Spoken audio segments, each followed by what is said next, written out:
మీరు ఒక కాలేజ్ స్టూడెంటా అయితే కన్ఫర్మ్‌గా ఈ వీడియో మీకోసమే అస్సలు మిస్ అవ్వకండి. ఎండగా చూడండి. ఈ వీడియో వచ్చేసి దేని గురించి అంటే కన్సిస్టెన్సీగా ఎలా వర్క్ చేయాలి. ఇంక లేట్ చేయకుండా వీడియోలోకైతే వెళ్ళిపోదాం. మీరు ఒక కాలేజ్ స్టూడెంట్ అయితే ఏదో ఒక స్కిల్ నేర్చుకుందాం అని చెప్పి స్టార్ట్ చేస్తారు.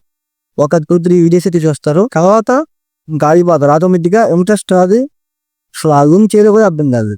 మరి ఈ ప్రాబ్లమ్ కూడా మీరు ఫేస్ చేస్తున్నారా? అయితే వీడియో అయితే అస్సలు మిస్ అవ్వకండి. ఫస్ట్ థింగ్ వచ్చేసి పర్ఫెక్ట్ టైం టేబుల్ అయితే తీసుకోవాలి. మనం ప్రతిరోజు ఏం చేయాలి, మార్నింగ్ నుంచి నైట్ నిద్రపోయే వరకు ఒక పర్ఫెక్ట్ టైం టేబుల్ అయితే ఉండాలి. ఒక గోల్ అనేది పెట్టుకోవాలి. అంటే ఈ రోజు నేను కంపల్సరీ ఈ వర్క్ అనేది చేయాలి. కంపల్సరీ ఈ వర్క్ చేసిన తర్వాత నేను పడుకుంటా అనే ఒక ఏం పెట్టుకుంటే కంపల్సరీ మనం ఆ వర్క్ అనేది మనం పూర్తి చేయగలం. ఒక టు డూ లిస్ట్ క్రియేట్ చేసుకోవాలి మన ఫోన్లో. టు డూ లిస్ట్లో అయిన ప్రతి వర్క్ టిక్ మార్క్ చేసుకోవాలి. అలా చేసుకుంటే అంతా ఒక పర్ఫెక్ట్ టైం టేబుల్ అనేది మనం అక్కడ ఫాలో అవుతున్నాం. అండ్ సెకండ్ థింగ్ వచ్చేసి డిస్ట్రాక్షన్స్. ఎక్కువగా కాలేజ్ స్టూడెంట్‌కి డిస్ట్రాక్షన్ ఏంటంటే కానీ ఇన్‌స్టాగ్రామ్ కానీ ఇది ఏందో అంటే ఇంకోటి కూడా ఉంటుంది. అది నేను చెప్పకూడదు కదా. ఆఫ్‌కోర్స్ నేను కూడా వాడతా.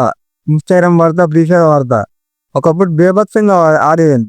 ఇన్‌స్టాగ్రామ్ కానీ, ఫ్రీ ఫైర్ కానీ ఇంక మొత్తం దాని మీదే పెట్టేవాడిని. ఇన్‌స్టాగ్రామ్ అయితే నాది వచ్చేసి ఒక డేకి 5 అవర్స్ చూసేవాడిని.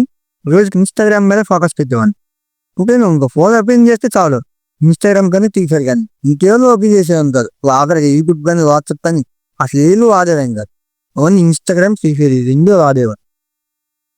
అప్పుడేంటి ఆ ఇన్‌స్టాగ్రామ్ వాటిలోకి నేను వెళ్ళిపోయాను. ఇప్పుడు ఆ ఇన్‌స్టాగ్రామ్, ఫ్రీ ఫైర్ అనేది నా చేతుల్లో ఉంది. ఎప్పుడు ఓపెన్ చేస్తే అప్పుడు నేను వాడుకోవచ్చు. అంటే మన చేతుల్లో అనేది ఏదైతే డిస్ట్రాక్షన్స్ ఉంటాయో అవి మన చేతుల్లో పెట్టుకోవాలి. అలాగే థర్డ్ థింగ్ వచ్చేసి book reading. So book reading చదివే వాళ్ళ ఉపయోగం ఏంటంటే మీ చుట్టూ ఎన్విరాన్మెంట్ మారిపోద్ది. మీ వే ఆఫ్ థింకింగ్ మారుతుంది. ఇంకా చాలా చాలా మారుతాయి. అండ్ ప్రతిదీ పాజిటివ్గా థింక్ చేస్తావు. అసలు నెగిటివ్ థాట్ అనేది ఒకటి కూడా రాదు. నువ్వు బుక్ రీడింగ్ చేయడం ముందు నెగిటివ్ థాట్స్ వచ్చుండొచ్చు. బట్ చేసిన తర్వాత ప్రతిదీ పాజిటివ్గా ఆలోచిస్తావు.